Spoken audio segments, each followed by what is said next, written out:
இன்னமேட்டு இது சாதாரண கொம்பு, மாட்டு கொம்பு தானே நினைச்சிடாதீங்க. மனுஷன் ஒரு காட்டோட இலைத்தலையோட வாழ்ந்த மனிதன் தன்னோட அறிவு வளர்ந்த உடனே அவனுக்கு இசை மேல ஒரு ஆர்வம் ஏற்பட்டது.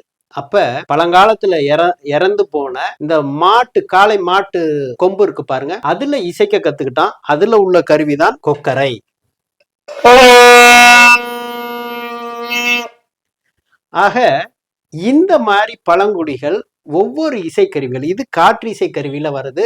அது மட்டும் இல்ல, இது இப்ப சிவவாத்தியங்கள்ல இசைக்கக்கூடிய ஒரு முக்கியமான இசைக்கருவியாகவும் மாறிடுச்சு. இன்னமேட்டு இது சாதாரண மாட்டு கொம்பு தானே நினைச்சிடாதீங்க, அது ஒரு இசைக்கருவியாகவும் இருந்திருக்கு. ஆக பழங்கால பொருட்கள்ல மனிதன் எப்படி எப்படி ஒரு தொழில்நுட்பத்திலையும் அறிவியல்லையும் வளர்ந்து இன்றைக்கு எல்லாமே எலக்ட்ரானிக் போர்டுல இருக்கும் பொழுது ஒரு மேனுவலா ஒரு விலங்கோட கொம்பு ஒரு இசைக்க முடியும் அப்படிங்கிறத தெரிஞ்சு வச்சிருக்கான். இப்ப அதுல இருந்து உங்களுக்கு தெரிய வர்றதுதான் இந்த கொக்கரை குறித்து நாம் அறிந்து கொண்டோம், தெரிந்து கொண்டோம். அன்போடு விஜயகுமார்.